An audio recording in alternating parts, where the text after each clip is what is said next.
Hey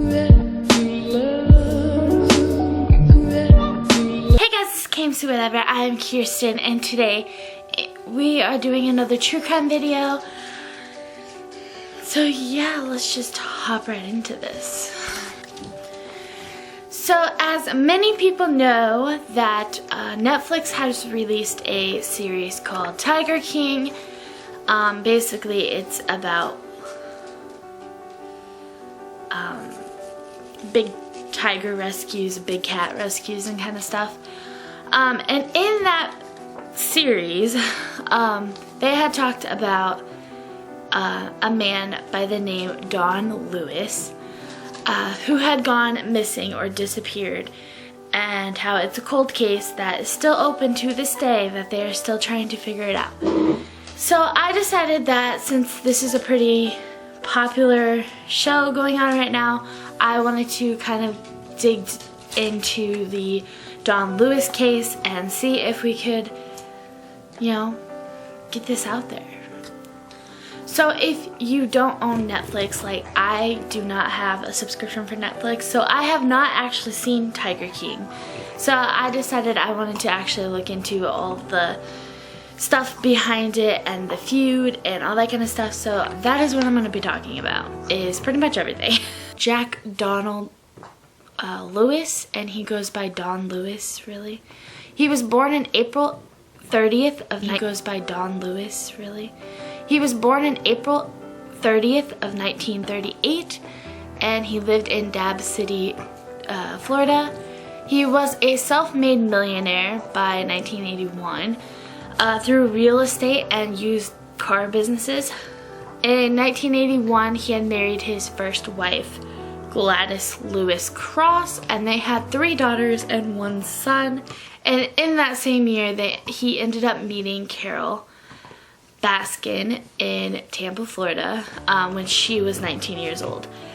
And through the years, they had engaged in affairs as they were both still married.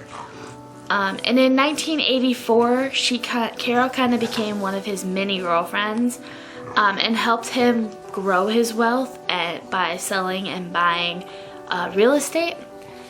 And by 1990, they had both gotten divorced from their spouses, and in 1991, they had gotten married. In 1992, they co-founded an animal sanctuary called Wildlife on Easy Street, which is now named Big Cat's Rescue. It's in Tampa, Florida. Don and Carole were skeptical of every employee that they hired, and they wanted them to show them loyalty. That was a big expectation that they had. And according to Carole, Don had made monthly trips to Costa Rica. So Don had owned some property down in Costa Rica. He had a bunch of property pretty much everywhere, but he would always go down to Costa Rica as he had businesses down there as well. Don had told his family and friends that he was planning on moving to Costa Rica. He just didn't know when, and they were trying to work out something on that.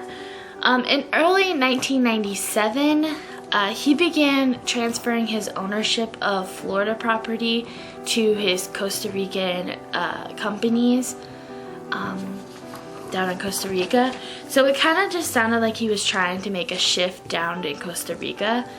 And in July of 1997, Don had filed a restraining order against Carole, and he said she had threatened to kill him.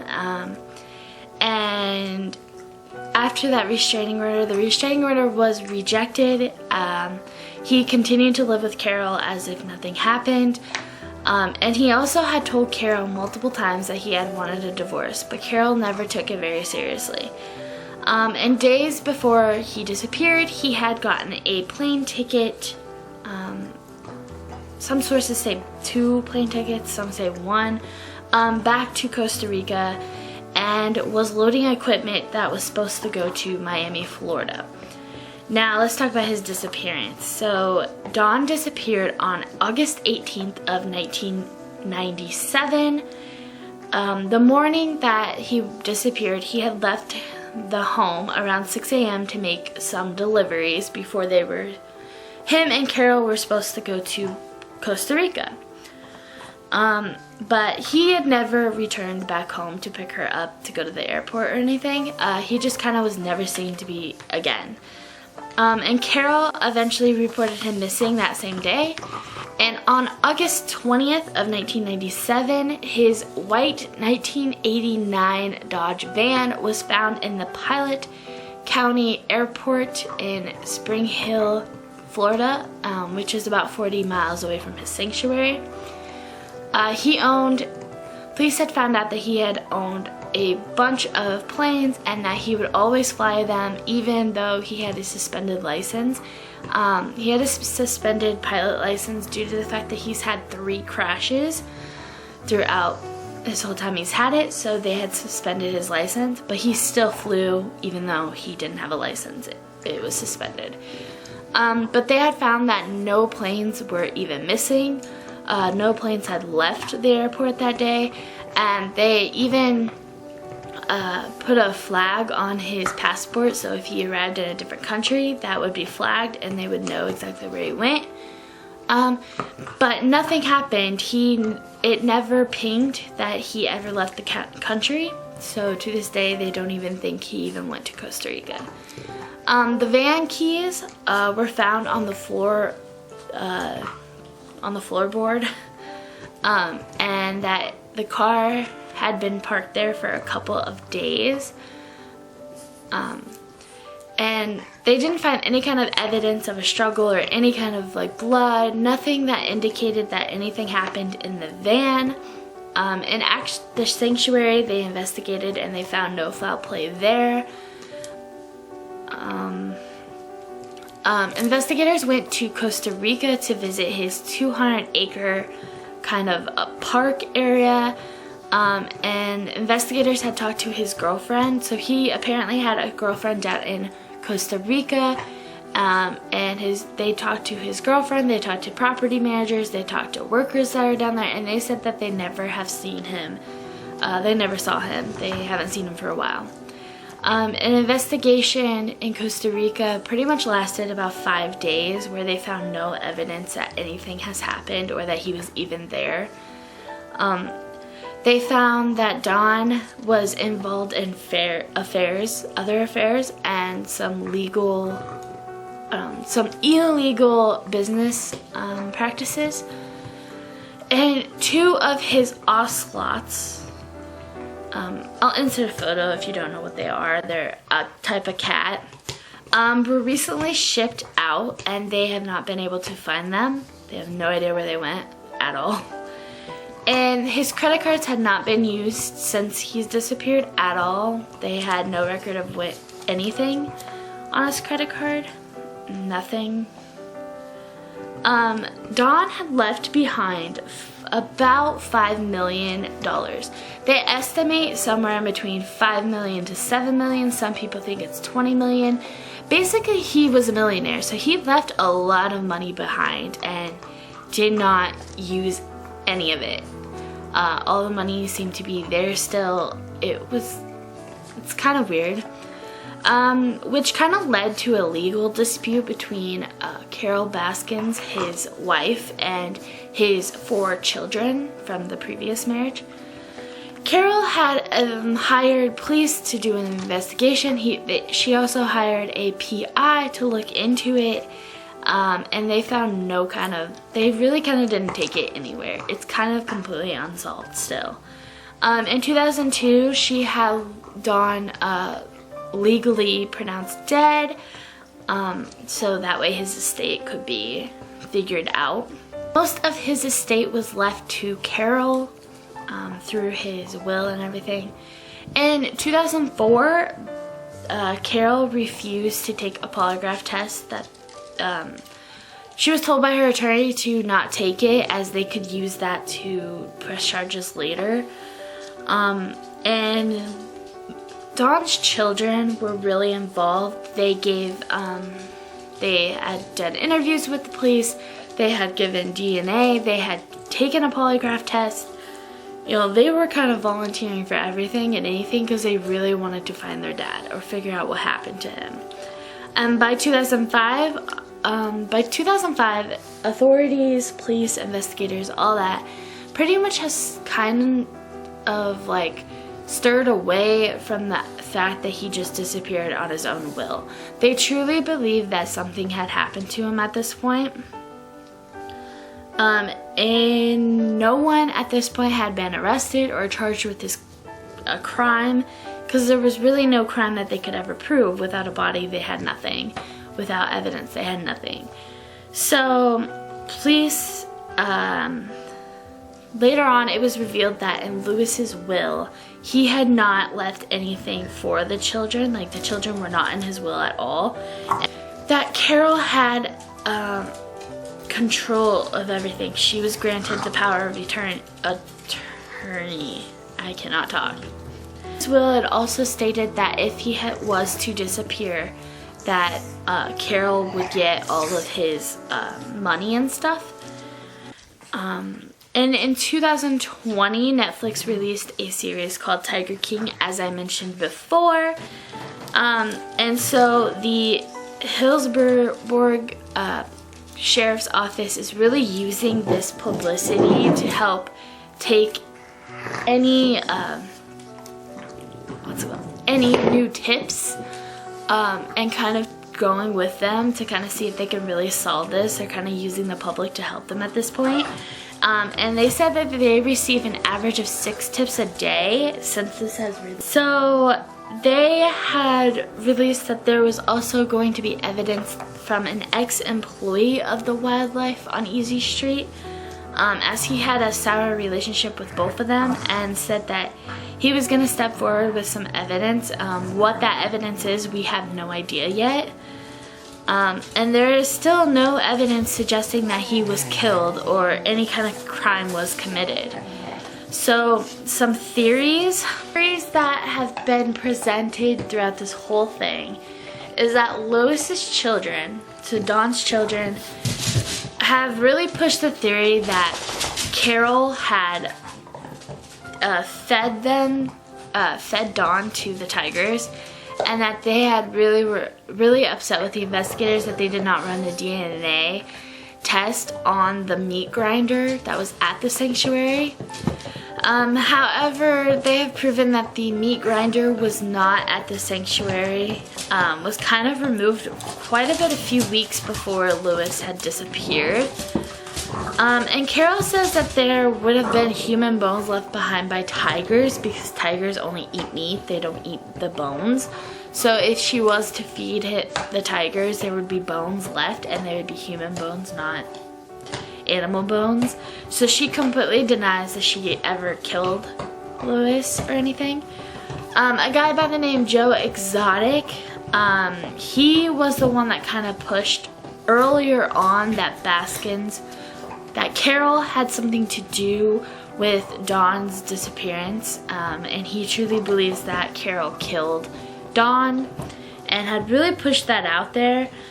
He also said that she buried him in a septic tank on the property, but that was not installed until years after Lewis disappeared. There was claims that he could have crashed a plane into the sea, so you would never be able to find it. But again, there was no planes missing, so I don't see that being a real big possibility. And others think that business rivals had killed him to get rid of the competition. Again, I think that's a little far-fetched. Just because there's competition in every business that's out there has competition with some other business. And to kill that business is kind of just extreme, and most people just don't see it that way. They just see that they need to like be better and try to be better, and you know, it is what it is. So I think that's a little far-fetched. Some of the red flags throughout this whole case that has gotten to me was that he filed for a restraining order a month before he disappeared. That's a little fishy, and the fact that it was rejected and that he lived with her afterwards was kind of a little weird. If you do want to get a divorce, you file for that divorce. But the fact that this happened right around the time he disappeared, was it convenient or was it just a hoax? Was it something that just happened to happen, or was it planned to happen that way? I don't know. And the fact that no planes were missing kind of rules out the whole fact that he flew a plane away and went to Costa Rica, and the fact that literally there's no planes missing. That doesn't make sense. And that his passport was also not flagged outside of the US. He was either under an alias name, which wouldn't mean he'd have to have all this fake stuff to get through, or he really hasn't left the country. He's still in the US. I also don't know if this is just sounding weird to me or whatever, but they said that the keys were found on the floorboard. Now, if I left my vehicle and wanted to leave the keys in my vehicle for like a family member to pick it up or something like that, I definitely wouldn't leave the keys on the floorboard. I think most people tend to go to their glove boxes, the middle console, like, in the key ignition. Sometimes it's in the cup holder. There's different places to put it, but like on the floorboard is just a little weird. Now, to me, that kind of sounds like he was either grabbed while he was like taking the keys out, and he was grabbed and he dropped the keys and they fell on the floorboard. That might be more of a scenario in my brain. I don't know. I'm not an investigator, so I just thought that was a little weird. That's something that stood out to me a little bit. And the fact that he left $5 million plus dollars behind is kind of crazy, because most people that are wanting to disappear will either pull out all of their money. He would have maybe put it in a separate overseas bank account that she wouldn't have known about. If you're truly trying to get away from your wife, if you're truly trying to get away from your wife, I would assume that you would take that cash. You need cash to live, and if you're just literally gonna leave all of it, none of it was taken out, none of it was missing. Everything that was there was there. There was no bank account withdrawals, nothing indicating that he took any of the money. And if I was to disappear, I would definitely have taken the money with me, or at least some money, maybe not all of it, but like some of it at least. But $5 million is a lot to just leave behind, honestly. Most people don't have that kind of money and would love to have that kind of money. So to me, that was a little weird. Reports he had a close relationship with all of his kids. They were not really estranged or anything like that. He would talk to them, and he was really close. Can you get out? You're hitting my camera. He was really close to his kids, so if I was to leave back my kids, I would at least tell them some kind of contact. Whether that is calling them, saying I love them, or, telling them I was gonna go somewhere and that I'd let them know when I got there, or like any kind of like thing that kind of just says something to your kids, something that someone you're close to. And the fact that he had no contact with his kids at all, he didn't even tell them where he was going or anything, that to me is a little weird. And another thing that I found weird with his kids is that his kids were not in his will. And for somebody that has a close connection with their kids, and most people that have kids, if they have a will created, they would involve their kids in that will. So to me, it's a little weird that he didn't even involve his kids. Everything was to his wife. His will said that if he disappeared, all the money would go to Carole. That's crazy to me. You literally put in a will the word disappeared. Most people do not put disappeared. Most people will say if something happened to me. Most of the time the will is because you died, or you're going to die.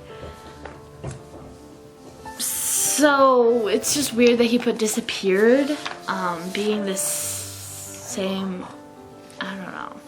To me, it's just weird. So that's kind of the story of Don and his disappearance. There's not much to go on right now. They have really tried to push this case since Tiger King came out, and that it's kind of pushed people to think about things and stuff. So I don't know. Let me know in the comments below what you guys think happened.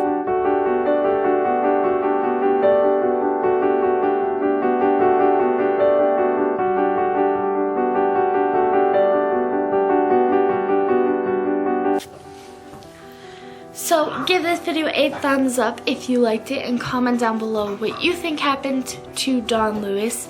And subscribe if you haven't already. Turn on the bell notification so you're notified when we post every single Friday. This is KMC Whatever, and I'll see you in the next video. Bye!